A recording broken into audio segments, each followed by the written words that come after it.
किशन अपनी पत्नी माला के साथ रहा करता था। किशन यूं तो आलसी था और उसकी पत्नी माला अपने पति के आलस से परेशान थी, लेकिन अब वो खुद तो आलस नहीं कर सकती थी, इसीलिए वह खुद खेतों में जाकर काम करने का मन बनाती है। जाने मेरी किस्मत में यही आलसी इंसान लिखा था। क्या पूरा दिन खाट तोड़ता रहता है खाना और फिर उसे निकालने जाना, बस यही तो काम कर रहा है। माला खेतों में काम करती हुई खुद से यह बोल रही थी कि तभी उसके पास खेतों से गुजर रही बिजली आती है और माला से कहती है, अरे रे रे रे, कितनी धूप है और माला, तू इतनी धूप में काम कर रही है। मेरी स्किन तो इतनी धूप में झुलस जाती। मुझे तो तुझे देखकर ही तरस आ रहा है। देख माला, मेरी बात तुझे हमेशा से बुरी लगती है, लेकिन मैं सच बोलती हूँ। अब जब अपने पति को इतना आलसी बना ही दिया है तो घर में पड़ा पड़ा खाट ही तोड़ेगा ना। अब क्या कर सकते हैं, तेरी तरह फैशन करके घर में रहूंगी तो मेरा घर कैसे चलेगा। तू तो जानती है ना कि मेरा पति सारा दिन आलस करता है। देख, बिजली अच्छा होगा कि तू मेरी पति के बारे में सोचना छोड़ दे। अपने पति को देखा है कैसे पूरे दिन बस बैठा रहता है और खाता रहता है, बिल्कुल किसी जानवर की तरह जुगाली करता है। और करता ही क्या है। अजी, बेशक मेरा मर्द खाता रहता हो, लेकिन कमा कर तो लाता है ना। उसी की कमाई से तो इतना सज धज कर लाली लिपस्टिक लगाकर घूमती हूँ। जो भी कह ले तू माला, लेकिन मेरा पति तेरे पति से तो बेहतर ही है। इतना कहकर बिजली वहाँ से चली जाती है।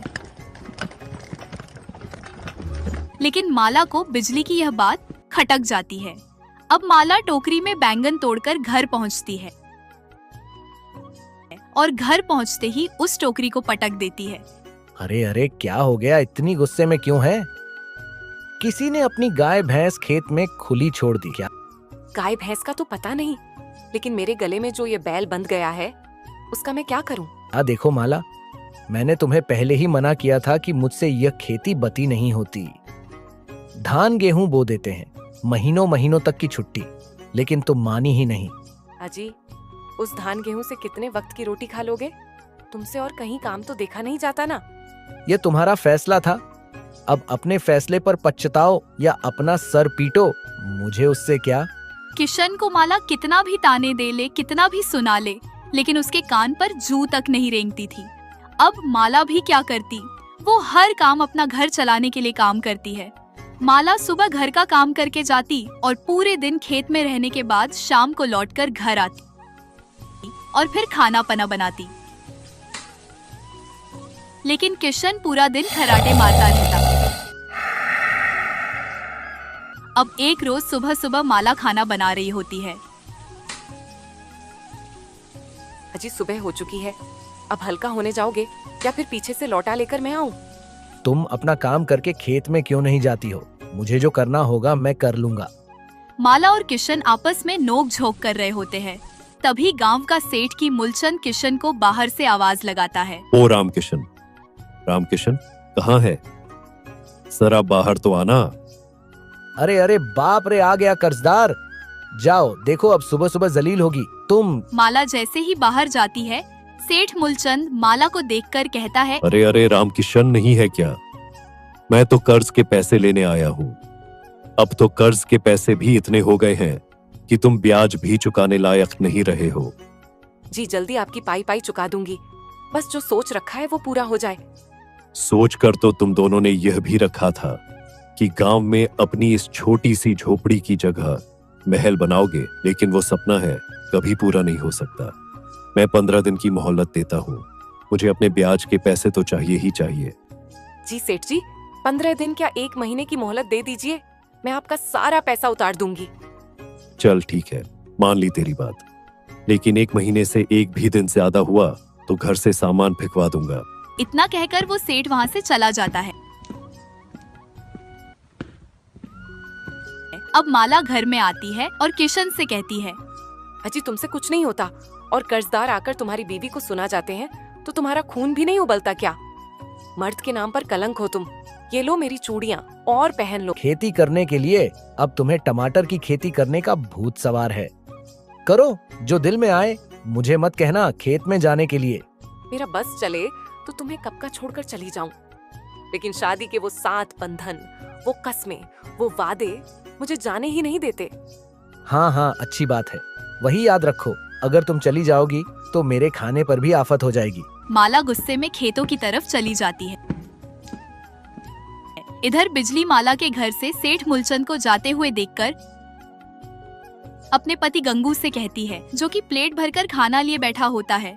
सुनते हो, अभी अभी सेठ माला को सुनाकर गया है। कह रहा था कि माला ने उसका कर्जा नहीं उतारा है। अजी, मैं आपसे बातें कर रही हूँ और आप हैं कि सिर्फ खाने में लगे हैं। बिजली वापस करो मेरी प्लेट। मुझे जोरों की भूख लगी है, और अगर माला भाभी ने कर्ज लिया ही है तो क्या तुम चाहती हो वो कर्ज मैं चुकता करूं? अरे वो सेठ तो न जाने माला को क्या क्या कह रहा था। मुझे तो उसकी गंदी नजर भी बिल्कुल पसंद नहीं है। अब बस भी करो बिजली, कितना मिर्च मसाला लगाकर बताओगी? बेचारे से तो चश्मा भी नहीं संभाला जाता।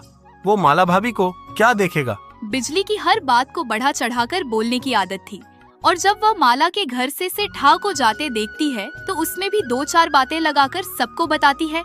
लेकिन इधर माला जिस वजह से कर्ज में डूबी हुई थी, उसे आगे बढ़ाने के काम में लगी हुई थी। टमाटर की खेती करना चाहती थी, लेकिन टमाटर बहुत ज्यादा सस्ते थे, जिस वजह से किशन और कई लोग माला को टमाटर की खेती ना करने की सलाह देते हैं। हालांकि बहुत लोग तो उसका मजाक भी बनाते हैं। अब देर शाम माला घर आती है तो बिजली अपने दरवाजे पर बैठी होती है और वह माला से कहती है,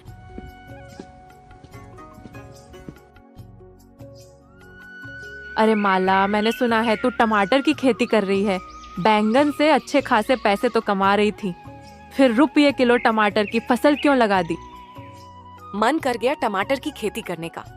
वो क्या है ना, मुझे टमाटर की चटनी बहुत पसंद है और मैं उसे अपने चेहरे पर मलमल कर तेरी तरह गोरी हो जाऊंगी, और लाली लिपस्टिक नहीं लगानी पड़ेगी, इसीलिए लगाई है। चलो अच्छा है, इसी बहाने मुझे टमाटर तो नहीं खरीदने पड़ेंगे। अब पड़ोसी होने के नाते रोज 1-2 किलो टमाटर तो मिल जाएंगे ना। और तेरे चेहरे पे रंगत आ जाए तो मुझे 2-4 टमाटर अपने चेहरे पर मलने को भी दे दियो। सोचना भी मत 1 किलो टमाटर। क्या मैं तुझे 1 टमाटर ना दूं? और 1 किलो टमाटर से तेरे गंगू का क्या होगा? उसके लिए तो पूरे टमाटर से भरा हुआ ट्रक भी कम पड़ेगा। माला टमाटर की खेती तो कर लेती है, लेकिन टमाटर सस्ते होते हैं। हर कोई माला का मजाक बना रहा था। इधर कुछ ही समय बाद माला की फसल बहुत अच्छी होती है, जिससे पहले बार में ही माला की अच्छी खासी कमाई हो जाती है। अरे देखो देखो, मेरी मेहनत रंग लाई। अब तो सेठ का सारा कर्जा चुका दूंगी और एक सुंदर सा घर बनवाऊंगी। माला की फसल बहुत अच्छी होती है। गांव वाले भी माला की तरक्की से जलने लगते हैं। माला सेठ के भी सारे पैसे चुका देती है। क्या बात है, तुमने तो कमाल कर दिया। वैसे इसमें से थोड़े से पैसे मुझे भी मिल जाते तो मैं तो बस कह रहा था, बाकी मर्जी तुम्हारी। अजी सोचना भी मत, अभी भी वक्त है। आलस छोड़ो और मेरे साथ मेहनत करो, तो इसमें से आधे पैसे तुम्हारे। इतना ही नहीं, पैसे देखकर अच्छे अच्छे की चाल बदल जाती है। ऐसा ही किशन के साथ भी होता है। वह अपना आलसपन और बिस्तर छोड़कर टमाटर के खेत में टमाटर को तोड़ने पहुंचता है। अरे भाई साहब, क्या बात है, पैसे नहीं थे तो टमाटर की खेती में ही पहुंच गए। टमाटर लेने आए हो क्या? अरे नहीं नहीं बिजली भाभी, ऐसी कोई बात नहीं है। वो क्या है ना, बस मैं सोच रहा था थोड़ी मेहनत मैं भी कर लूं। कब तक माला ही खेतों में काम करने आया करेगी। देखिए भाई साहब, मैं तो ठहरी आपकी पड़ोसन और मुझे सब खबर है। वहाँ माला पैसे गिन रही है और आप यहाँ टमाटर तोड़ रहे हैं। कितना फर्क है आप दोनों में। बल्कि पैसे गिनने का काम तो मर्द का होता है और औरत तो बस मेहनत करती है। बात तो बिजली की बिल्कुल सही है, लेकिन वैसे भी आज मेरा पहला दिन है। माला तो खेतों से लगाव रखती है, वो खेतों में जरूर आएगी माला। ऐसे ही समय बीत रहा था। किशन को माला सुबह उठते ही खेतों में भेज दिया करती और अब किशन ही मंडी जाकर टमाटर बेचकर पैसे लाता और उन सारे पैसों का हिसाब माला रखती। किशन को भी यह सारी चीजें बहुत खटकने लगी। इधर टमाटर के रेट एकदम से गिर जाते हैं। मुझे तो तुम्हें खेत में भेजना ही नहीं चाहिए था। तुम ही पनौती हो जी। जैसे ही खेतों में कदम रखा, लक्ष्मी जी भी नाराज हो गई।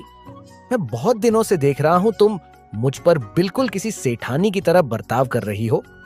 मैं तुम्हारा नौकर नहीं, पति हूँ। मेरा दिमाग खराब है। अच्छा होगा कि मुझसे बात ही मत करो, जाओ यहाँ से। किशन खेतों में मेहनत करने लगा था। आलसपन भी उसने छोड़ दिया था। लेकिन उसकी पत्नी की कड़वी बातें सुनकर वह उदास हो जाता है और गांव की बरगद के पेड़ के नीचे जाकर बैठ जाता है। अब राजू कहीं से जा रहा था और वह किशन को देखकर उसके पास आता है। बड़े दिनों बाद नजर आया है रामकिशन। सुना है आजकल तो तू खेतों में भी जाने लगा है, लेकिन कुछ ही समय पहले मैंने यह भी सुना है कि टमाटर के भाव गिर गए हैं। ये सब मेरी बीवी का किया धरा है। वो मुझे नौकर बनाना चाहती है। अब और नहीं, मुझे माला से तलाक चाहिए। अरे रामकिशन, ये तोत कैसी बातें कर रहा है। बल्कि माला भाभी तो बहुत समझदार हैं। जब तू पूरे दिन खाट पर पड़ा रहता था तो वो तुझे खाना पानी और खेतों में काम करने भी आया करती थी। पैसा सबको बदल देता है और पैसे की वजह से उसे घमंड हो गया। टमाटर की खेती करने का फैसला उसका था और जब टमाटर के भाव बढ़े तो उसका अंदाज ही बदल गया। अरे भाई जल्दी सब सुलझाओ, मेरे समोसे की चटनी खत्म हो गई है। मुझे चटनी लेने जाना है और मैं ये चटपटा मसाला खाना भी नहीं चाहता। तुम लोग ये जल्दी सब सुलझाओ तो मैं चटनी लेने जाऊं। गंगू, ज्यादा बकवास करी ना बीच में तो तुझे चटनी लगाकर मैं खा जाऊंगा, समझा? और तू भी चुप कर। राजू, खुद तो 30 साल का हो गया है, अभी तक शादी नहीं हुई तेरी। मुझे सिखा रहा है क्या करना है क्या नहीं। किशन अब माला के बदले हुए बर्ताव को देखकर यह ठान चुका था कि अब उसे माला के साथ और नहीं रहना है, जिसकी बात अब वह यह फैसला गांव वालों को भी बताना चाहता था। इसीलिए अगले दिन किशन अब गांव में पंचायत बैठता है, जिसमें गांव के ज्यादातर लोग मौजूद थे। वहां गंगू, बिजली, राजू, माला और भी कई लोग आए हुए थे, जिसके बाद किशन सभी गांव वालों के आगे माला की शिकायत करते हुए कहता है, मुझे माला से तलाक चाहिए, इसीलिए मैंने सभी पंचों को एक साथ बैठाया है। मैंने तुझे कल भी समझाया था और आज भी समझा रहा हूँ। यह जो तू करने जा रहा है वो बहुत गलत है। मुझे मत बता राजू, क्या गलत है क्या नहीं। मैंने माला के साथ जिंदगी काटी है और आगे भी काटने का फैसला किया था, लेकिन माला मेरे साथ खुशी नहीं है। अजी, ये आप क्या कर रहे हैं? आपने एक बार मुझसे पूछना जरूरी तक नहीं समझा कि मैं क्या चाहती हूँ। मुझे आपसे अलग होना है या नहीं? मुझे आपके साथ रहना है या आपसे दूर रहना है? नहीं माला, टमाटर के भाव के साथ साथ तुम्हारे भाव भी बढ़ गए हैं। मुझे तो बर्दाश्त नहीं हो रही। अरे ये सब तो मैं सिर्फ इसीलिए कर रही थी ताकि आपको अकल आ जाए और आप अपना आलस छोड़कर अपने काम पर ध्यान दें। मैं भी तो चाहती हूँ कि मैं सारा दिन घर में आपका इंतजार करूं और आप मुझे कमा कर लाकर दे, लेकिन आपने तो हमेशा अपने आलस को ही पहले रखा। इसीलिए मैंने जानबूझकर यह सब किया। मानती हूँ मुझ में थोड़ा सा घमंड आ गया था, लेकिन मुझे उसकी इतनी बड़ी सजा मत दीजिए। मुझे आपके साथ रहना है। इतना सुनते ही माला अपने पति किशन के पैरों में गिरकर रोने लगती है और किशन अपनी पत्नी को भरी सभा में अपने पैरों पर गिरा रोता देखकर समझ जाता है कि उसकी पत्नी जो भी कर रही थी वो उसके लिए ही कर रही थी। भले ही उसमें थोड़ा सा घमंड आ गया था, लेकिन वह अपने पति से अलग नहीं रह सकती। अब अगली सुबह होते ही जब किशन मंडी जाता है तो उसे पता चलता है कि टमाटर के भाव तो आसमान छू रहे हैं। अरे क्या बात है, एक बार फिर लगता है हमारी किस्मत बदलने वाली है। माला, टमाटर के भाव आसमान छू रहे हैं। अब तो टमाटर में मुनाफा हो या घाटा, मुझे तो बस टमाटर की खेती करनी है। किशन जब घर आता है और अपनी पत्नी को यह बताता है कि टमाटर के भाव एक बार फिर बढ़ गए हैं, तो रातों रात किशन के खेत में बिजली और उसका पति मिलकर टमाटर की चोरियां कर लेते हैं। लेकिन बिजली के पैर का एक पायल और गंगू के हर वक्त खाने की आदत से केले का छिलका वहीं गिर जाता है और खेत में बिजली और गंगू आए थे, यह सबूत उन्हें मिल जाता है, जिस वजह से अब बिजली और गंगू को टमाटर की कीमत की दुगनी भरपाई करनी पड़ती है। लेकिन असली जीत तो माला की होती है, जो कि अपने फैसले पर अटल रही। साथ ही उसने कर्जदार का कर्ज भी चुकाया और अपने आलसी टमाटर वाले पति को एक मेहनती टमाटर वाला बना दिया।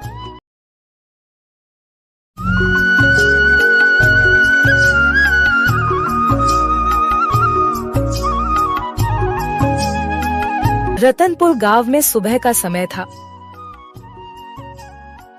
मोहन अपने झोपड़ी के बाहर चिंतित बैठा। ए जी, सुनते हो? अब घर में अनाज का एक दाना भी नहीं बचा। बच्चों को कब तक भूखा रखोगे? भाग्यवान, मैं सब कुछ जानता हूँ, लेकिन करूँ भी तो क्या करूँ? आजकल गांव में कोई काम भी तो नहीं मिलता। तो जल्दी से कुछ सोचो। हमारे बच्चे भूख से तड़प रहे हैं। हम तो फिर भी भूखे दिन गुजार देंगे, लेकिन बच्चों का क्या? हाँ, तुम सही कहती हो। ठीक है भाग्यवान, तुम चिंता मत करो। मैं धन कमाने के लिए दूसरे राज्य जाऊंगा, लेकिन अपने बच्चों को भूखा पेट नहीं सोने दूंगा। शायद दूसरे राज्य जाकर मेरी किस्मत बदल जाए। तुम अकेले कैसे जाओगे? रास्ते में खतरे भी हो सकते हैं।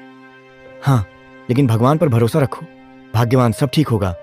अच्छा, मैं कुछ जरूरी चीजें लेकर निकलता हूँ, है ना? बच्चों का ध्यान रखना। और फिर मोहन कुछ जरूरी सामान लेकर घर से बाहर निकल जाता है।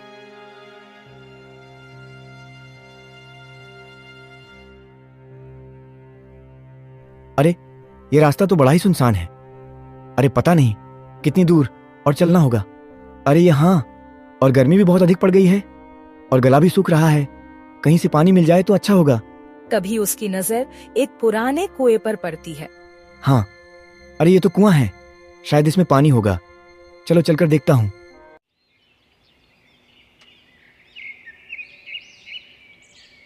जब मोहन ने कुएं में झांक कर देखा तो कुएं के अंदर एक शेर, एक सांप और हाथ में खंजर लिए हुए एक आदमी खड़ा था। ऊपर से किसी आदमी को झांकता हुआ देखकर शेर बोलने लगा। अरे भाई भाई भाई, तुम कौन हो? अरे बड़े ही अच्छे समय पर आए हो। अब जल्दी से मेहरबानी करके मुझे इस कुएं से बाहर खींच लो। मैं कई दिनों से इस कुएं में पड़ा हूं, मेरी हालत खराब हो गई है। मुझ पर उपकार करो, जल्दी से बाहर निकालो। अरे भैया, क्या तुम मुझे बेवकूफ समझते हो क्या? अगर जैसे ही मैं तुम्हें बाहर निकालूं ना, तुम सबसे पहले मुझे ही मार के खा जाओगे। तुम जैसे जंगली जानवरों पर मैं विश्वास नहीं कर सकता। अरे भले आदमी, मैं तो खुद मुसीबत में हूं, भला मैं तुम्हें क्यों नुकसान पहुंचाऊंगा? मुझे बचा लो, मैं तुमसे विनती करता हूं। मुझ पर उपकार करो, मुझे बाहर निकालो, मैं फंसा हुआ हूं यहां। हाँ, ठीक है, ठीक है। आखिरकार परोकार ही तो पुण्य का काम होता है। और हो ना हो, कुछ भी कहो, ये सब के सब मुसीबत में तो है। हाँ, देखो भाई, मैं तुमसे वादा करता हूं कि तुम्हें किसी भी तरह का नुकसान नहीं पहुंचाऊंगा और हमेशा तुम्हारा एहसानमंद रहूंगा। अब जल्दी से मुझे यहां से निकालो। सोच विचार करके मोहन ने रस्सी डालकर उस शेर को कुएं से बाहर खींच लिया। शेर ने मोहन का धन्यवाद किया। इसके बाद सांप बार बार मोहन से विनती करने लगा। अरे अरे भले मानस, जिस तरह से तुमने शेर को बाहर निकाला, अरे मुझे भी कुएं से बाहर निकाल दो। मैं इस समय बहुत ही लाचार हूं। अरे मुझ पर भी उपकार कर दो, मैं तुम्हें कोई नुकसान नहीं पहुंचाएगा। अरे जल्दी से बाहर निकाल दो, हमारी जान पर बनाई है, निकाल दो। अरे बाप रे बाप रे बाप, ना ना ना ना भाई, ना तुम एक सांप हो। अरे सांप की तो आदत होती है कि वह मनुष्य को काटता जरूर है। नहीं भैया, बिल्कुल नहीं। अरे देखो, मैंने तुम्हें अगर बाहर निकाला तो तुम फटाक से मुझे फुस करके डस लोगे, तो मेरा क्या होगा? नहीं नहीं भैया, मैं नहीं निकालूंगा। अरे अरे अरे भाई, क्या कोई अपने मददगार को भी नुकसान पहुंचाता है? मैं तुम्हें वचन देता हूं, मैं तुम्हें कोई नुकसान नहीं पहुंचाऊंगा, जीवन भर तुम्हारा ऋणी रहूंगा। अरे उपकार कर दो, अब तो मदद कर दो, कुछ तो करो। अरे भाई, मुझे बाहर निकाल दो। मैं नहीं काटू, मैं तुम्हें कोई नुकसान नहीं पहुंचा हंगा, मैं जीवन भर तुम्हारा आर्णी रहूंगा। नहीं नहीं नहीं नहीं नहीं नहीं, मैं तुम पर विश्वास नहीं कर सकता। अरे सांप की गिनती दुष्टों में होती है। कहां भी गया है, सांप को कितना भी दूध पिलाओ, लेकिन वह डसता जरूर है। और एक और कहावत है, आस्तीन का सांप, आप समझे। इसीलिए मैं तुम पर विश्वास करने की मूर्खता नहीं कर सकता। अरे निकाल दो, मुझे बाहर निकाल दो। सांप के बार बार प्रार्थना करने पर मोहन को उस पर दया आ गई और उसने सांप को भी बाहर निकाल दिया। अरे भाई, बहुत बहुत धन्यवाद जो तुमने मेरी सहायता की। अगर तुम्हें कभी भी किसी मुसीबत का सामना करना पड़े तो तुम सिर्फ मुझे याद कर लेना, मैं उसी समय तुम्हारे पास आ जाऊंगा। यह मेरा तुमसे वचन है, वचन दिया है तो निभाऊंगा, जरूर याद रखना। अगर तुम इतने ही सार्थवान हो तो फिर अपने आप कुएं से बाहर क्यों नहीं निकले? हे मनुष्य, वास्तव में मैं कोई साधारण सांप नहीं हूं, बल्कि सर्प लोक का राजकुमार हूं। और एक श्राप के कारण मुझे पृथ्वी लोक पर आकर एक साधारण सा सांप का जीवन बिताना पड़ा। मेरी सारी चमत्कारी शक्तियां मुझसे छीन ली गई, परंतु 2 दिन के बाद मेरा श्राप खत्म हो जाएगा। और मैं फिर से नागलोक वापस लौट जाऊंगा और मेरी सारी शक्तियां मुझे वापस मिल जाएंगी। इसीलिए अगर तुम्हें कभी भी सहायता की आवश्यकता हो तो तुमसे यह कहकर पुकारना कि नागराज प्रकट हो। ऐसा तुम 3 बार कहोगे तो तुम जहां पर भी रहोगे मैं वहीं पर तुम्हारे सामने तुम्हारी सहायता के लिए प्रकट हो जाऊं। वचन दिया मैंने भाई, निभाऊंगा जरूर मित्र। हाँ ठीक है सरफराज, अगर ऐसा कोई समय आएगा तो मैं अवश्य ही तुम्हें याद करूंगा भाई। इसके बाद तभी कुएं में से आदमी की आवाज आई और वह कहने लगा, अरे अरे अरे अरे अरे अरे भाई, अरे भाई, सबको बाहर निकाल दिया। अरे भाई, मुझे भी तो कुएं से बाहर निकाल दो, मैं तुम्हारा हमेशा ऋणी रहूंगा, निकाल दो।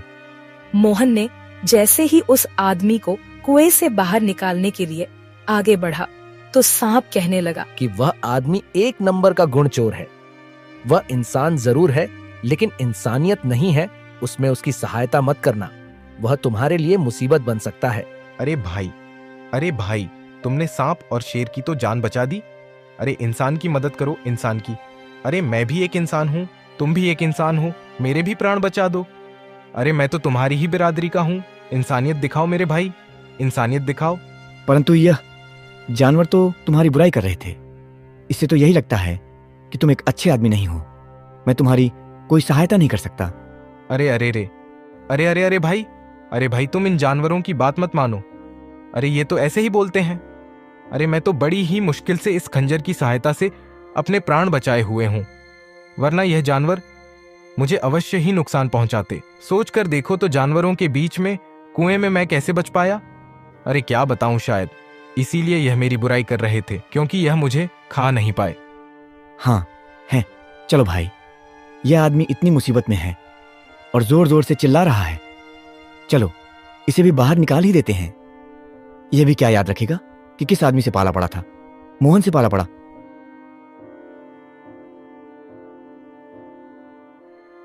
अरे तुमने जो उपकार किया है उसे मैं 7 जन्मों तक नहीं भूलूंगा।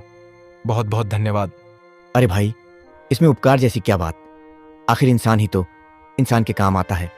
लेकिन तुम ये बताओ कि तुम हो कौन से? मैं एक सुनार हूं और इस राज्य स्वर्णपुरी में रहता हूं। अगर मेरे लायक कोई सेवा हो तो तुम मेरे घर पर जरूर आना, ठीक है? अपना नाम और पता बताकर वह सुनार वहां से चला गया। इसके बाद मोहन भी अपनी राह पर चल पड़ा। काफी देर तक चलने के बाद वह एक बड़े नगर में पहुंचा। वहां पर पहुंचकर उसने सबसे पहले नौकरी की तलाश की। वह एक सेठ के दुकान पर गया और कहने लगा, सेठ जी, क्या मेरे लायक कोई काम है क्या? आप? अरे नहीं नहीं नहीं नहीं भाई, अभी यहाँ तो कोई जगह नहीं खाली है, तुम्हारे लिए कोई काम नहीं भैया। आगे बढ़ो, आगे बढ़ो, जाओ। इस तरह से मोहन वहां पर कई दुकानों पर घूमा, परंतु उसे कोई भी काम न मिला। आखिरकार बेचारा गरीब मोहन निराश होकर वहां से लौट आया। इसके बाद खूब भाग दौड़ करने के बाद भी तकदीर ने उसका साथ नहीं दिया। अब मोहन सोचने लगा, हाँ है ऊपर वाले, अब मैं क्या करूं, क्या करूं? बताओ, इतनी कोशिश करने के बावजूद भी मैं कोई काम नहीं ढूंढ पाया। अब मेरा बच्चा फिर से भूखा सोएगा। मैं खाली हाथ अपनी पत्नी और बच्चों के सामने क्या मुंह लेकर जाऊंगा? अरे मुझ जैसे बदनसीब को तो आत्महत्या कर लेनी चाहिए, जिंदा रहने का कोई हक नहीं, जो अपने बच्चे को भूखा पेट। लेकिन तभी उसके मन में सांप और शेर की बात याद आ गई। हाँ, उन लोगों ने बुरे समय में मेरी सहायता करने का वचन दिया था, तो क्यों ना उन तीनों को एक बार आजमा कर देख लिया जाए, शायद वह लोग मेरी कुछ सहायता कर सके। आओ आओ मेरे मित्र, तुम मुझसे मिलने आए, यह देखकर मुझे कितनी खुशी हो रही है, मैं बता नहीं सकता। बोलो, मैं तुम्हारी क्या सहायता कर सकता हूं? हाँ शेर भाई, बात असल में यह है कि मैं एक बहुत ही गरीब आदमी हूं। ना तो मेरे पास धन है और ना ही कोई रोजगार है। अगर मेरे घर के लिए धन की कुछ व्यवस्था हो जाए तो मैं अपने घर लौट जाऊंगा, वरना आत्महत्या करने के अलावा मेरे पास कोई दूसरा रास्ता नहीं है। अरे मित्र, इस तरह से निराश मत हो, तुम यहीं ठहरो, मैं अभी आता हूं। इतना कहकर शेर अपनी गुफा के अंदर चला गया। जबकि मोहन गुफा के बाहर ही बैठा रहा। जब शेर गुफा से बाहर निकला तो उसके मुंह में एक सोने का रत्न जड़ित हार था। वह हार उसने मोहन के सामने रख दिया और कहने लगा, ये लो, इस हार को बेचकर तुम्हारी सारी परेशानी दूर हो जाएगी। इस रत्न जड़ित हार की कीमत इतनी है कि अब तुम गरीब नहीं रहोगे। इसे स्वीकार करो। हाँ मित्र, तुमने सचमुच आज मेरी सहायता की है। अरे मेरा जीवन बचाया है तुमने, नहीं तो सही मैं अपने जीवन को समाप्त करने वाला था। हाँ, बहुत बहुत धन्यवाद, बहुत बहुत धन्यवाद। अब मैं तुमसे विदा लेता हूँ। इस तरह से शेर का धन्यवाद करने के बाद मोहन वहां से विदा लेता है। वो अपने घर की तरफ लौट चला। अपने घर की तरफ लौटते समय मोहन अब खुशी से फूले नहीं समा रहा था। आखिरकार उसकी यात्रा सफल हो गई थी। मोहन ने सोचा, हाँ, इस हार को बेचकर अच्छे दाम मिलेंगे। मुझे वापस घर आया देखकर मेरी पत्नी और बच्चे बहुत ही खुश होंगे। हाँ, इस हार की बिक्री से खूब सारा धन मिलेगा। अब हम सुख के दिन बिता सकेंगे। हाँ, लेकिन यह हार बेचूं तो बेचूं कहाँ? इस तरह से सोचता हुआ मोहन चला जा रहा था। तभी उसके मन में दूसरा विचार आया। हाँ, मैंने उस सुनार की जान बचाई थी। इस मामले में वो मेरी सहायता जरूर करेगा। मोहन ने सुनार की सहायता लेने का निश्चय किया और स्वर्णपुरी राज्य की तरफ चल पड़ा। वहां पहुंचकर वह सीधा सुनार के घर गया। सुनार ने जब मोहन को अपने घर पर आया देखा तो उसका दिल खुश हो गया और वह कहने लगा, हाँ मित्र, मेरे कहो मित्र, यहाँ कैसे आना हुआ? बताओ मित्र। हाँ तो कहो ना मित्र, मैं तुम्हारे किस प्रकार से सहायता कर सकता हूँ?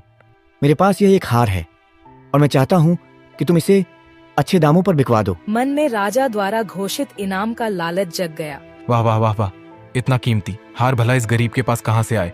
यह तो जरूर राजकुमार का हार है, और राजकुमार शिकार पर जाने के बाद आज तक वापस नहीं लौटा। यह हार तो मैंने ही राजकुमार को बनाकर दिया था। मतलब मामला कुछ गड़बड़।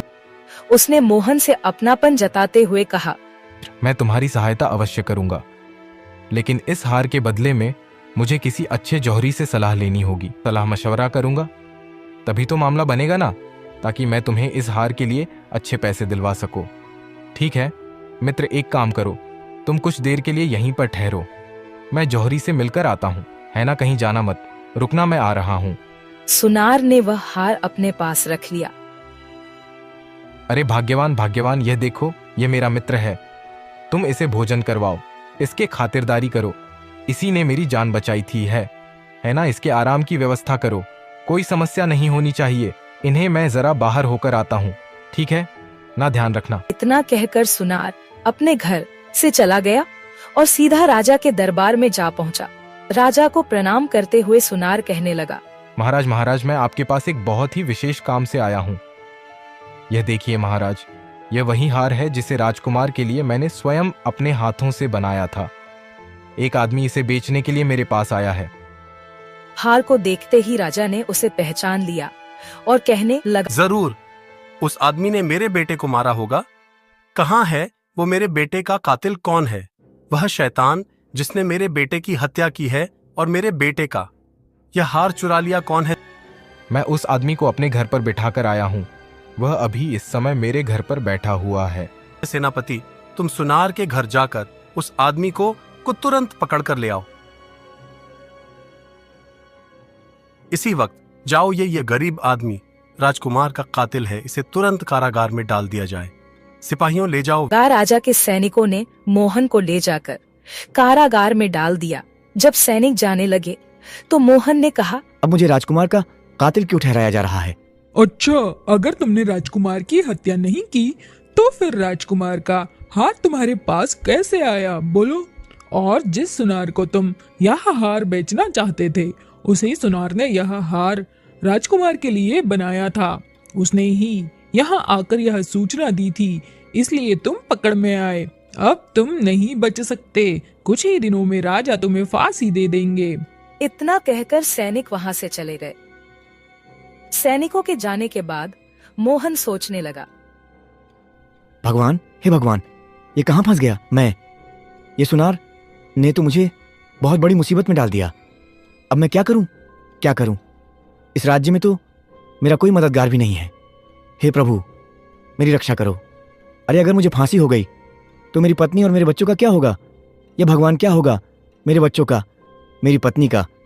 मोहन को उस सांप का वचन याद आया जिसे उसने कुएं से निकाला था। अगले ही पल मोहन ने हाथ जोड़कर 3 बार सांप को बुलाया। सरपराज, मेरी सहायता कीजिए। आपने मुझे वचन दिया था कि मुश्किल समय में आप मेरी सहायता करेंगे। हे सरपराज, मेरी सहायता कीजिए। हे सरपरा, मेरी सहायता कीजिए।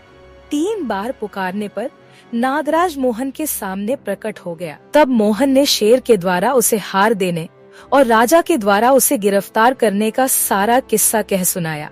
मैं एक बहुत बड़ी मुसीबत में फंस गया हूँ। राजा ने मुझे जबरदस्ती कारागार में डलवा दिया। एक ऐसे अपराध की सजा सुना दी है जो कि मैंने नहीं किया है। ऐसा कैसे हो सकता है? भाई मित्र, अब तुम ही मुझे बचा सकते हो। तुमने मुझे वचन दिया था कि मुसीबत के समय तुम मेरे काम आओगे। अब तो मेरी जान पर बनाई है, मेरी जान बचाओ। मैंने तो तुम्हें पहले ही कहा था कि वह आदमी 1 नंबर का गुण चोर है। वह इंसान जरूर है, लेकिन इंसानियत नहीं है। उसमें उसकी सहायता मत करना, वह तुम्हारे लिए मुसीबत बन सकता है। खैर, तुमने उसकी सहायता की, यह तुम्हारा बड़प्पन है। और मित्र, अब मेरी बात जरा ध्यान से सुनो और हमेशा अपने जीवन में याद रखना, जो आदमी धन का लालची हो उस पर कभी विश्वास मत करना। जो तुम्हारा पूर्व का बैरी हो उस पर भी कभी यकीन नहीं किया जा सकता। जो स्त्री या पुरुष अनेक लोगों में मन लगाने वाला हो वह तुम्हें धोखा अवश्य देगा। इन 3 तरह के लोगों से कभी भी दोस्ती नहीं करनी चाहिए, क्योंकि चाहे कितनी भी गहरी दोस्ती हो, यह लोग तुम्हें धोखा अवश्य देंगे। इन पर कभी भी आंख बंद करके विश्वास नहीं करना चाहिए। समझे? अब तुमने मुझे सहायता के लिए बुलाया है तो मैं तुम्हारी सहायता अवश्य करूंगा। तो ठीक है, मैंने एक उपाय भी सोच लिया है। मैं चुपके से रानी के कमरे में जाकर उसे डस लूंगा, लेकिन उसमें इस तरह से विष डालूंगा कि मेरे विष के प्रभाव से वह सिर्फ बेहोश हो जाएंगी। फिर चाहे कोई कितना भी प्रयास कर ले, वह होश में नहीं आएंगे। और हाँ, उन्हें होश में लाने का काम सिर्फ और सिर्फ तुम कर सकोगे। देखो, इसका इलाज बिल्कुल साधारण होगा। तुम राजा के बगीचे में से एक गुलाब का फूल तोड़कर उसे मसलकर रानी के माथे पर लगा देना। ऐसा करते ही रानी को होश आ जाएगा और राजा यह देखकर खुश हो जाएगा और तुम्हें छोड़ देगा, क्योंकि राजा अपनी रानी से बहुत ही प्यार करता है। वह उसे जिंदा रखने के लिए कुछ भी कर सकता है। चलकर रानी के कक्ष में जा पहुंचा। अगले ही पल उसने रानी को डस लिया। चीखते चिल्लाते हुए कक्ष में जमीन पर गिर पड़ी। राजा के नौकर ने रानी को गिरते हुए देखा तो वह दौड़कर रानी के पास पहुंचा। रानी ने चिल्लाकर बताया। इसके बाद रानी बेहोश हो गई। नौकरों ने तुरंत जाकर राजा को सूचित किया। जब यह खबर राजा को मिली तो उसने तुरंत अपने सेवकों को बुलाकर राजवेद को अपने पास बुलाया और कहने लगा, वैद्य जी, मेरी पत्नी को बचा लीजिए। इसे किसी जहरीले सांप ने काट लिया है। यदि महारानी को कुछ हो गया तो मैं जीवित नहीं रह पाऊंगा। कृपया करके मेरी पत्नी को किसी भी हाल में बचाइए। तब राजवेद ने कई तरह की औषधियां बनाई और महारानी को दी, लेकिन उपचार का कोई लाभ नहीं हो रहा था। तो राजवेद ने कहा, महाराज, महारानी का इलाज अब मुझे संभव नहीं लग रहा है, क्योंकि रानी जी को जिस सांप ने काटा है वह बहुत ही जहरीला है। मेरी कोई भी औषधि अब काम नहीं कर रही। लेकिन आप निराश मत होइए, अभी समय है। आप किसी दूसरे वैद्य या हकीम को बुलाकर लाइए। शायद उनके पास कोई ऐसी औषधि हो जिससे रानी ठीक हो जाए। अगले ही पल राजा ने अपने महामंत्री को आदेश दिया। महामंत्री जी, फौरन यह ऐलान करवा दिया जाए कि जो भी हमारी रानी का इलाज करेगा और उसे ठीक कर देगा, उसे मुंह मांगा इनाम दिया जाए। इसके बाद महामंत्री ने तुरंत पूरे राज्य में घोषणा करवा दी। आदेश का ऐलान होते ही कई वेद और हकीम राज महल में पहुंच गए। महारानी को तरह तरह की औषधियां दी जाने लगी, लेकिन इतना उपचार के बाद भी महारानी की बेहोशी वैसी की वैसी बनी रही। उधर जेल की कोठरी में बंद मोहन ने जब राजा के ऐलान के बारे में सुना तो उसने पहरेदार से कहा, ओ भाई, ओ मुझे रानी के पास ले चलो। मैं रानी जी को ठीक कर सकता हूँ। बड़े आए। अरे भाई, अच्छे अच्छे वैद और हकीम उन्हें ठीक ना कर सके, तुम जो एक हत्यारे हो, तुम कैसे ठीक कर दोगे? उल्टा मारने की नीयत से जा रहे हो क्या? देखिए, मैं आपसे विनती करता हूं, बस एक बार मुझे महाराज के पास ले चलिए। मैं सच कहता हूं, मैं महारानी को बचा लूंगा। तब पहरेदार ने यह खबर राजा के पास पहुंचाई। राजा ने तुरंत मोहन को अपने पास बुलाया और कहने लगा, जल्दी से मेरी रानी का जहर उतार दो। अगर तुम ऐसा नहीं कर पाए तो मैं अभी के अभी तुम्हारा सिर कटवा दूंगा। जल्दी करो।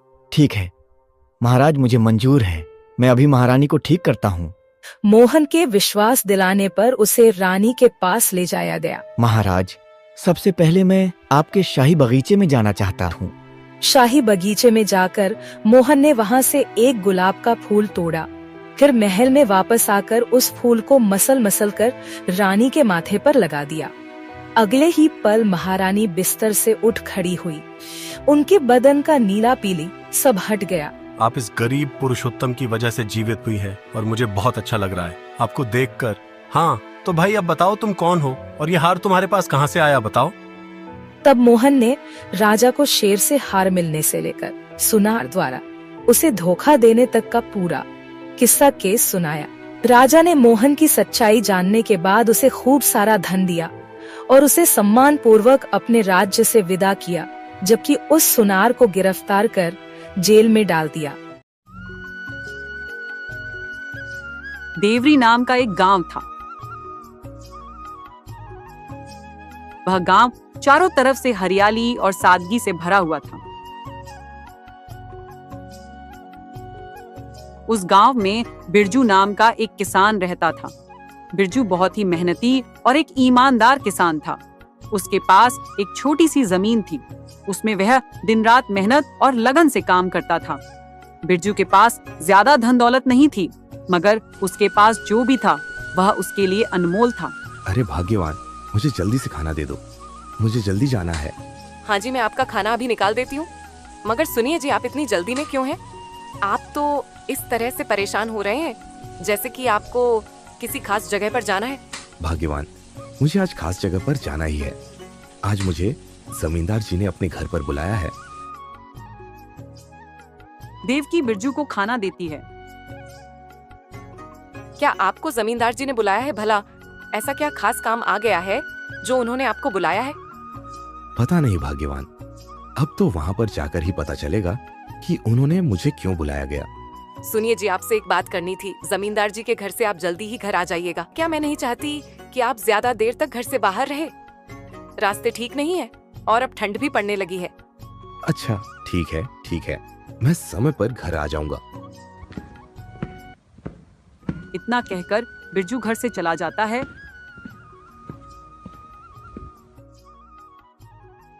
और वह दिन भर खेतों पर काम करता है। जैसे ही शाम होती है, बिरजू जमींदार जी के घर पर जाता है। आओ आओ बिरजू, और कहो, सब कैसा चल रहा है? सब ठीक है ना? और सब काम काज कैसा चल रहा है तुम्हारा? मालिक, बस इस बार खेती में थोड़ा ज्यादा मेहनत करनी है। सोच रहा हूँ कि इस बार ज्यादा से ज्यादा उपज हो ताकि अपने बेटे को शहर भेजकर पढ़ा सकूं। अरे बिरजू, तुम्हारे बेटे को शहर में पढ़ने के लिए तो बहुत बड़ी रकम चाहिए, पर क्या इतनी बड़ी रकम तुम्हारा छोटा सा खेत पूरा कर पाएगा? बिरजू, तुम तो सच में बहुत ही मेहनती हो। अरे मैं तो तुम्हें एक बात बताना भूल ही गया। मेरी गेहूं की बोरियां शहर पहुंचाना है। अगर तुम अपनी बैलगाड़ी से मेरा यह काम कर दो तो बदले में मैं तुम्हें अपनी 5 बीघा जमीन तुम्हें जोतने के लिए दे दूंगा, और उसका कोई भी किराया या पैसा तुम्हें मुझे नहीं देना होगा। मालिक, क्या आप सच कह रहे हैं? इतना बड़ा सौदा, और वह भी मेरे लिए? मैं आपकी ये बोरियां जरूर शहर पहुंचाऊंगा और आपकी जमीन में इस बार ऐसी मेहनत करूंगा कि आपकी फसल 2 गुनी होगी। आपका ये एहसान मैं कभी नहीं भूलूंगा। बिरजू, आज तक मैंने कभी भी झूठ नहीं बोला। ये तुम्हारी ईमानदारी और मेहनत को देखते हुए तुम्हारे लिए मेरी तरफ से ये तोहफा है। तुम अपने बेटे को शहर में पढ़ाओ, लिखाओ और उसे एक बड़ा आदमी बनाओ। इतना कहकर बिरजू वहां से अपने घर को चला जाता है। अरे, वो भाग्यवान कहाँ हो? जरा सुनो तो एक बहुत अच्छी खबर लाया हूं।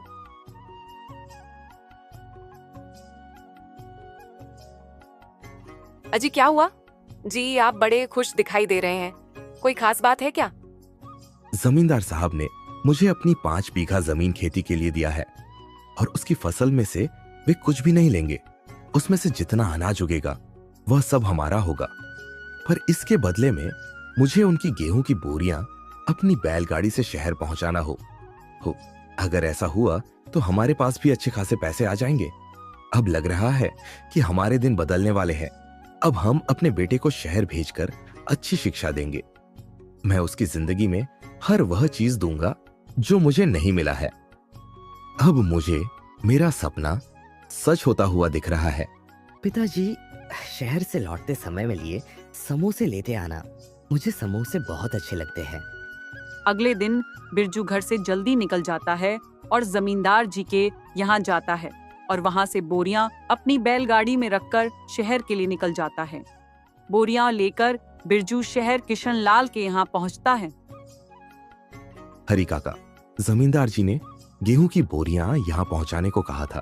अरे हाँ बिरजू, मैं तो भूल ही गया था। जाओ, हमारे यहाँ बोरिया तुम रखवा दो। हाँ, आप फिक्र मत करो, मैं रखवा दूंगा। अच्छा, तुम बहुत दूर गांव से आए हो तो चलो कुछ नाश्ता पानी कर लो।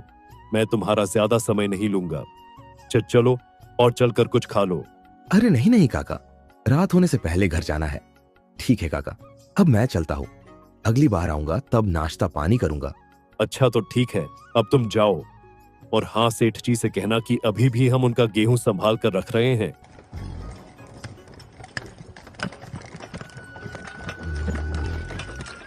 बिरजू चलते चलते थक जाता है और एक जगह पर बैठ जाता है। तभी उधर से एक किसान आता है। अरे बिरजू भाई, आप यहाँ क्या कर रहे हो? अरे भाई क्या बताऊं, जमींदार जी के बोरियों का हिसाब लेने आया था, मगर रास्ते में चलते चलते इतना थक गया, सोचा कि थोड़ी देर बैठकर आराम कर लूं। अच्छा, बोरी का हिसाब लेने चले थे और खुद ही बैठ गए। यह तो अच्छा हुआ कि मैं यहाँ आ गया, वरना तुम तो यहाँ अकेले ही बैठे रहते। अरे नहीं भाई, अब मैं घर की ओर निकलता हूँ और रात होने से पहले मुझे घर भी पहुँचना है। अरे भाई, तो चलो हम साथ में चलते हैं। कुछ ही दूर चलने पर एक समोसे वाले की दुकान आती है। समोसे की दुकान को देखकर बिरजू कहता है, अरे भाई, मैं समोसे खरीदने जा रहा हूँ। मेरे बेटे ने मुझसे समोसे मंगवाए हैं। अरे भाई, समोसे कैसे दिए? 10 रुपये का एक समोसा। अच्छा ठीक है, 5 समोसा दे दो और थोड़ी जलेबी भी डाल देना। बिरजू समोसे और जलेबी ले लेता है और कुछ ही देर में चलते हुए वह अपने घर पहुंच जाता है। लो बेटा, समोसे और जलेबी तुमने मंगवाए थे ना? अजी आज इतनी देर कैसे हो गई? आज तो आपको बहुत समय लग गया। इतनी देर से कोई घर आता है? जी मैंने आपसे कितनी बार कहा है कि घर समय पर जाया कीजिए, मगर आप हमेशा किसी न किसी काम में व्यस्त हो जाते हैं और समय घर पर ही नहीं आते। भाग्यवान, सेठ जी के घर गया था। उनकी गेहूं की बोरियों को शहर में पहुंचाना था। बोरियों को जगह जगह देने में देर हो गई, तब इतनी जल्दी घर कैसे आता? अच्छा ठीक है, मगर आपको जलेबी समोसे लाने की क्या जरूरत थी? अभी वैसे भी हमारे पैसे के मामले में हाथ तंग है। भाग्यवान, तुम दोनों की खुशी से बढ़कर मेरे लिए और कुछ भी नहीं है। तुम दोनों के चेहरे पर खुशी लाने के लिए अगर मुझे पूरी दुकान भी लानी पड़े तो मैं वह भी कर सकता हूँ। चलिए बस अब रहने दीजिए, बातें बनाना तो कोई आपसे सीखे। आइए अब सब मिलकर खाना खा लेते हैं। पूरा परिवार मिलकर जलेबी समोसे खाकर सो जाते हैं। बिरजू दिन रात एक करके खेत पर काम करता है और बहुत ही कम समय में अच्छी फसल उगा लेता है। बिरजू के पड़ोसी को यह सब देखकर बहुत जलन होती है। सुनिए जी, क्या आपने सुना? बिरजू को जमींदार साहब ने 5 बीघा जमीन खेती के लिए दिया है। बिरजू तो पहले से ही अच्छा खासा कमा लेता था और अब तो उसके पास 5 बीघा जमीन और आ गई है। अब तो वह बहुत जल्दी अमीर हो जाएगा। हाँ भाग्यवान, मैंने भी ये बात सुनी है। सच कहूं तो मुझे भी उसकी खुशी देखी नहीं जाती। हर बार हर चीज बिरजू के ही किस्मत में क्यों आता है?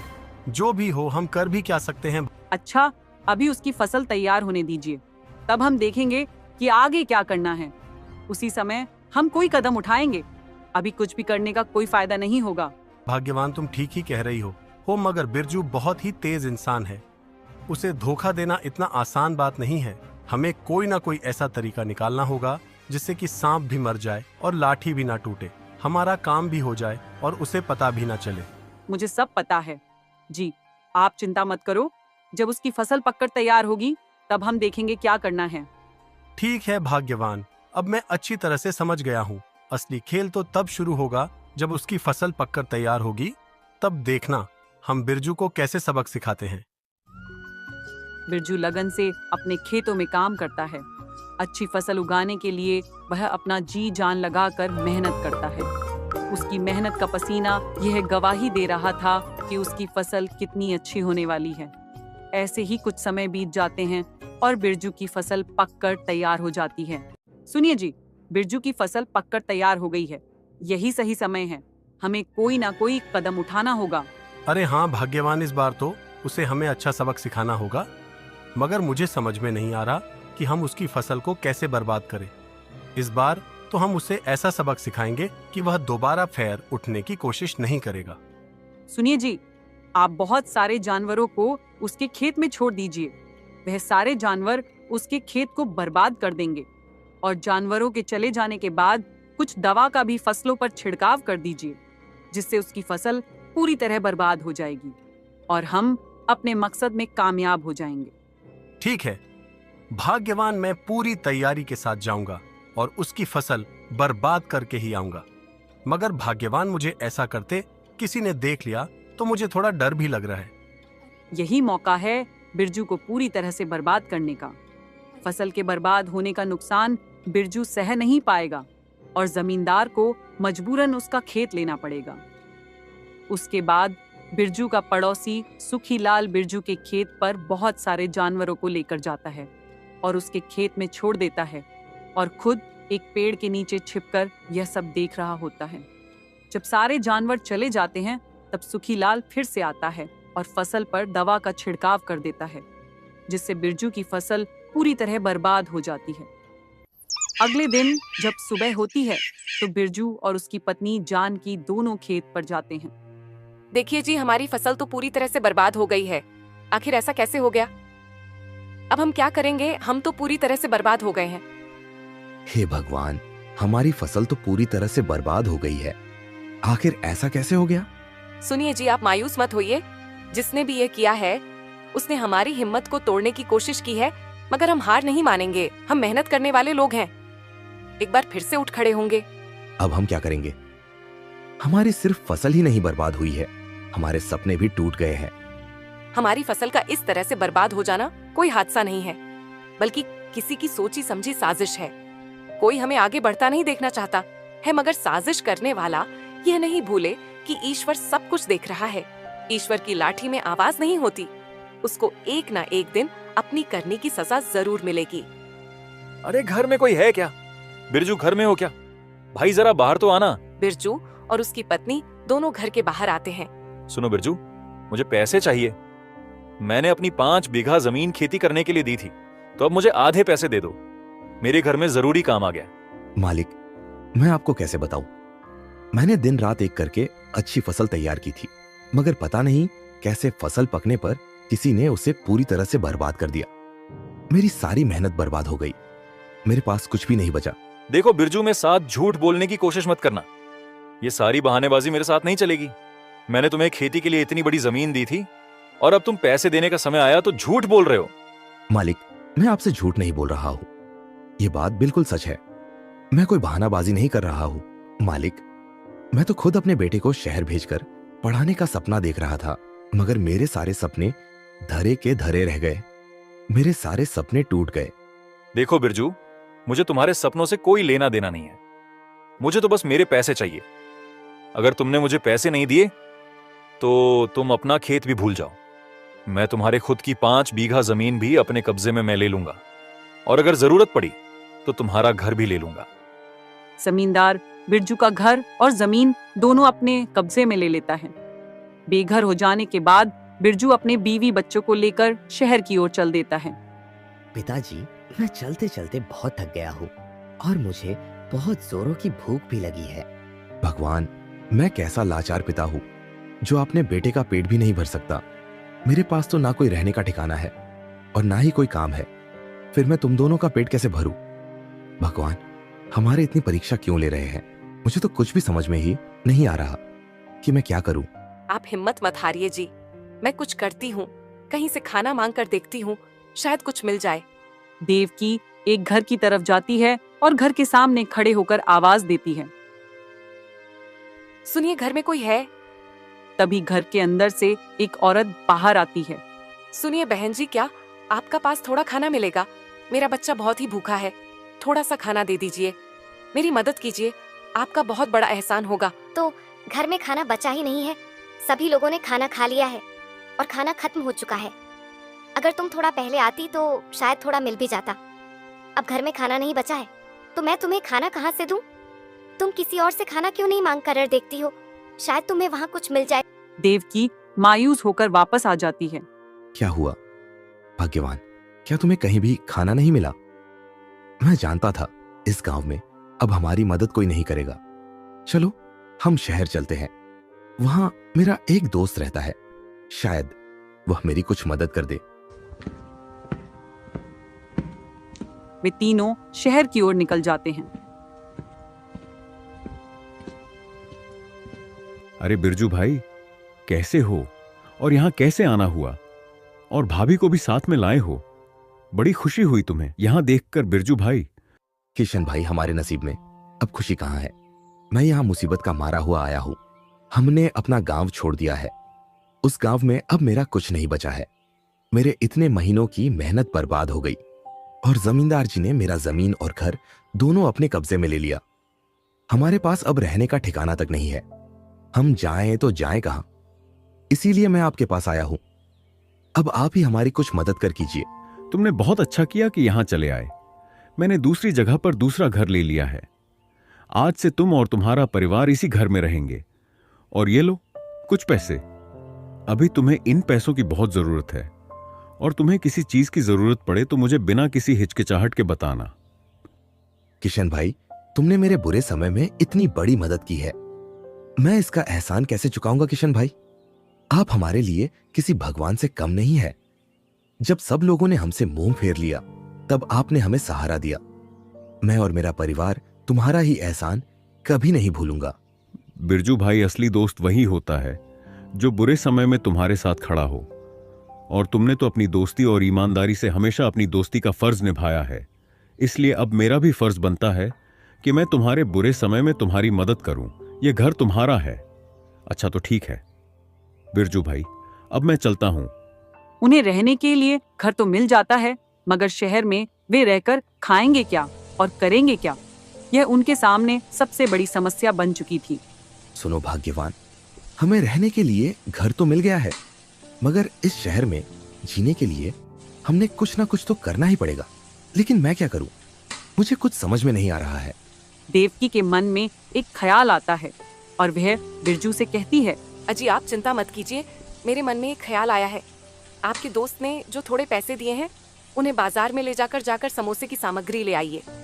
हम समोसा बनाकर बेचेंगे और अब सर्दियां भी शुरू हो रही हैं, तो लोग बड़े चाव से सर्दियों में समोसे खाएंगे। अगर हमारे समोसे का दुकान चल गया तो हमारे पास भी अच्छे खासे पैसे आ जाएंगे। अच्छा ठीक है भाग्यवान, कहीं ऐसा ना हो कि घर में जो थोड़ा बहुत पैसा है वह भी चला जाए और हमारे समोसे का व्यापार भी ना चल पाए। अजी आप बेकार में ही चिंता कर रहे हो, भगवान पर भरोसा रखो, सब ठीक होगा। बिरजू बाजार जाकर उन पैसों से समोसा बनाने की सामग्री ले आता है। फिर जानकी उन सामग्रियों से समोसे बनाती है। जानकी कुछ समोसे बनाकर बिरजू को देती है और बिरजू उन समोसों को बेचने के लिए निकल पड़ता है। बिरजू हर जगह आवाज लगाता है, समोसे ले लो, समोसे स्वादिष्ट समोसे ले लो, खाओगे एक बार, मांगोगे बार बार, जरा गरम गरम हमारे समोसे खाकर तो देखो भैया, दिल खुश हो जाएगा। समोसे ले लो, समोसे का दाम है, आलू इनाम है, गर्मा गर्म समोसे बहन, बिल्कुल गरम गरम समोसे हैं। एक औरत बिरजू से समोसे लेने के लिए घर से बाहर आती है। तभी, अरे भैया, ये समोसे देखने में तो बहुत ही स्वादिष्ट लग रहे हैं, गरम तो है ना? कैसे दे रहे हो समोसे? 5 रुपए का एक समोसा है। बोली बहन जी, कितने समोसे? अच्छा ठीक है, 10 समोसे दे दीजिए। बिरजू 10 समोसे उसे दे देता है और पैसे लेकर आगे निकल जाता है। धीरे धीरे करके बिरजू के सारे समोसे बिक जाते हैं और बिरजू घर वापस आ जाता है। क्या हुआ? क्या कुछ समोसे पी के?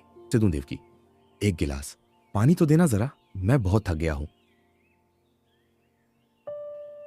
हाँ देवकी, हमारे सारे समोसे हाथों हाथ बिक गए हैं। अब रोजाना बिरजू इस तरह से समोसे बनाकर बेचता और बिरजू का सारा समोसा हाथों हाथ बिक जाता था। इस तरह बिरजू का समोसे का व्यापार अच्छा खासा चलने लगा और बिरजू की अच्छी आमदनी होने लगी और शहर में ही बिरजू ने एक समोसे और चाय की अच्छी सी दुकान खोल ली। अब उनकी परेशानी बिल्कुल दूर हो चुकी थी। बिरजू ने अपने बेटे को बाहर पढ़ने के लिए भी भेज दिया था। अब उसके बेटे को अच्छी शिक्षा मिल रही थी। एक दिन बिरजू को अपने गांव की बहुत याद आती है और वह अपनी पत्नी से कहता है, देवकी, मुझे अपने गांव की बहुत याद आती है। शहर में तो भागदौड़ की जिंदगी है, मगर हमारे गांव में एक अलग ही सुकून है। मुझे मेरे खेत की मिट्टी, गांव का वह अपनापन और मेरे खेत खलिहान सब बहुत याद आते हैं। अब तो हमारे पास पैसा भी है, तो हम जमींदार से जी से अपनी पुश्तैनी जमीन वापस ले सकते हैं और हम एक नया घर भी बनाएंगे। ऐसा घर जहां उसके घर का हर कोना हमारे सपनों से भरा होगा। ठीक है जी, अगर आप चाहते हैं कि हम गांव में जाकर ही रहे तो हम वहीं जाकर रहेंगे। वैसे भी वहां अलग ही सुकून है। बिरजू किशन लाल से बोलकर अपना गांव लौट आता है। वहीं दूसरी ओर बिरजू के पड़ोसियों की बहुत ही बुरी हालत थी। वे बहुत ही गरीब हो चुके थे। उनके पास खाने के लिए अन्न का एक दाना नहीं था और उन्हें बीमारी ने चारों तरफ से घेर लिया था। उनके मन में बहुत ही पछतावा था। वे बिरजू से मिलकर माफी मांगना चाहते थे। जब उन्हें पता चला कि बिरजू गांव में वापस लौट आया है, तब वे बिरजू के घर जाते हैं। बिरजू भाई, हमें माफ कर दो। मैं ही वह था जिसने तुम्हारी फसल बर्बाद की थी, तुम्हारे बढ़ते कदम में रोकना चाहता था। जलन ने मेरी आंखों पर पट्टी बांध दी थी, पर आज मैं उस पाप का बोझ नहीं उठा पा रहा हूँ। बिरजू, मेरी आत्मा हर दिन मुझे इस गुनाह के लिए कोसती है। इसीलिए बिरजू भाई, मुझे माफ कर दो। मैं बहुत ही शर्मिंदा हूँ। तो वह तुम थे सुखीलाल, जिसने हमसे हमारा घर, हमारी खुशियां सब कुछ छीन ली थी। तुम्हारे कारण मेरे परिवार को कितनी तकलीफ झेलनी पड़ी, कितना संघर्ष करना पड़ा। सुखीलाल ऊपर वाला सब देखता है, वह कभी किसी का बुरा नहीं करता। तुम अपनी गलती मान चुके हो और अपने की पर पछता रहे हो, इसलिए माफी मुझसे नहीं ऊपर वाले से मांगो, क्योंकि एक दिन सबको उसी के पास जाना है और हम सबके गुनाहों को माफी देने वाला वही है। मैंने तो तुम्हें माफ कर दिया है। अब तुम घर जाकर ऊपर वाले से भी माफी मांग लेना, वे तुम्हें जरूर माफ कर देंगे। अब बिरजू जमींदार से अपने खेत और घर पर भी छुड़वा लेता है और वे खुशी खुशी जीवन बिताने लगते हैं। अगर हमारी कहानी आपको पसंद आई हो तो हमारे वीडियो को लाइक करके चैनल को सब्सक्राइब करें और एक प्यारा सा कमेंट जरूर करें। Thanks for watching.